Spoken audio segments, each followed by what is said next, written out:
State governments are howling over the reduction in funding for education, but it may not be the case they're losing money. I'm joined by Dr. Jennifer Buckingham, a researcher at the Centre for Independent Studies. Jennifer, you find that in fact the funding for schools is going to go up, not down. That's right. When you look at the budget papers and the forward estimate figures, you can see quite clearly that funding is going up over the next 4 years to both government and non-government schools. For non-government schools, funding will increase in real terms, so that's adjusted for consumer price index over the next 4 years by 40%, and for non-government schools by 17%. And funding is going up to schools in every state and territory across Australia. So what are these big cuts then we're hearing about?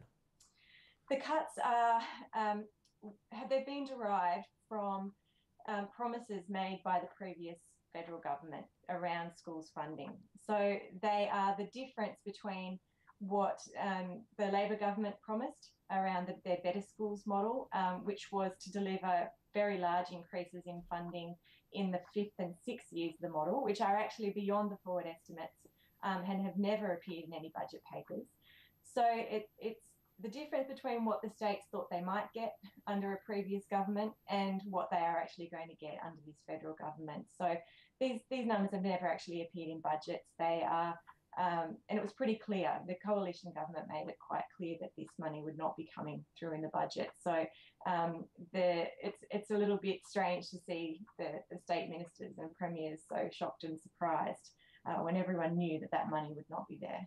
Now, you have some research that suggests that the amount of money being poured into schools has not really led to beneficial education outcomes, so that may not be a bad thing, them not getting huge licks of money so far down the track.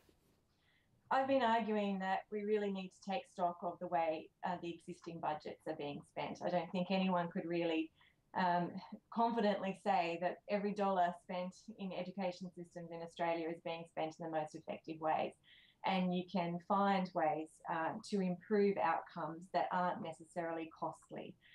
And once you have taken stock of, the current ways of spending money, if it's found that there are certain areas in which extra resources would likely improve outcomes for students, then I'm not against increasing funding. I just think it has to be targeted really carefully, and we have to make sure that the funding we're currently spending is actually achieving what it's supposed to. So that kind of money, you say here that funding has doubled in the last 25 years while enrolments have only grown by 18%. You're saying that money's basically been wasted? I would say it's been put into places where it hasn't produced outcomes that, at least the way that we measure them, the literacy and numeracy are fairly, it's a blunt way, I guess, of measuring school performance. But there's also an argument that these are the fundamental skills, that if schools are not improving performance in these areas, then really there have to be questions asked about then what are the most important skills that schools should be focusing on. So I would say, yes, at least some of that funding has been wasted. It's been poured into policies that have not paid off in terms of outcomes for students. And we need to, I think, now review those sorts of policies and perhaps consider looking at different ways to distribute resources. And what are the worst policies to your mind? One of the most costly ones, and that has had the least payoff, is the reduction in class sizes. So I'm not talking about increasing class sizes now to 30 or 40, where there might be now 20 or 25 students in a class.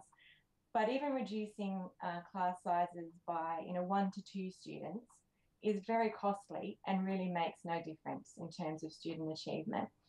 But as well as the mandatory maximums on class sizes not really having a big impact on student achievement, it has made the work of schools a little bit harder, which seems a bit counterintuitive. But when you put mandatory caps on class sizes in the early years of school, it makes it very difficult for schools then to construct classes throughout the rest of the school in a way that makes sense. So it reduces their flexibility. So if you've got 62 children enrolled in kindergarten in 1 year and you can only have 20 children in each class, you have to create composite classes. and composite classes are fine if they're for educational reasons, but if it's just because there's an arbitrary cap on class sizes, I don't think that's a great outcome. Now I see here you say you can actually save around about $900 million a year by getting rid of that cap on class sizes.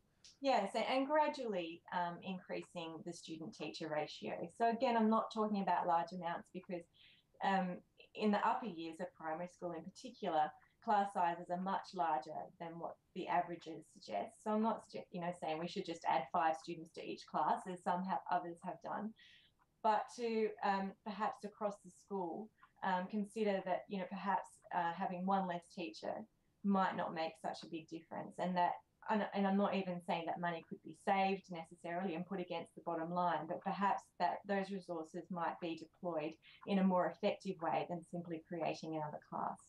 Now, one of the controversial aspects of this budget was the idea that the government was pushing more responsibility for schools and for funding for schools back onto the states. Who's best placed to run our education system, state or federal?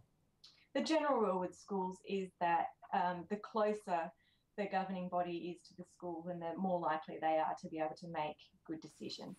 And so I'm generally in favour of giving as much freedom and autonomy to individual schools as possible, given that they are actually able to do that. Some schools don't have the capacity, particularly within the parent body, to support the principal and take on the same level as autonomy as other schools.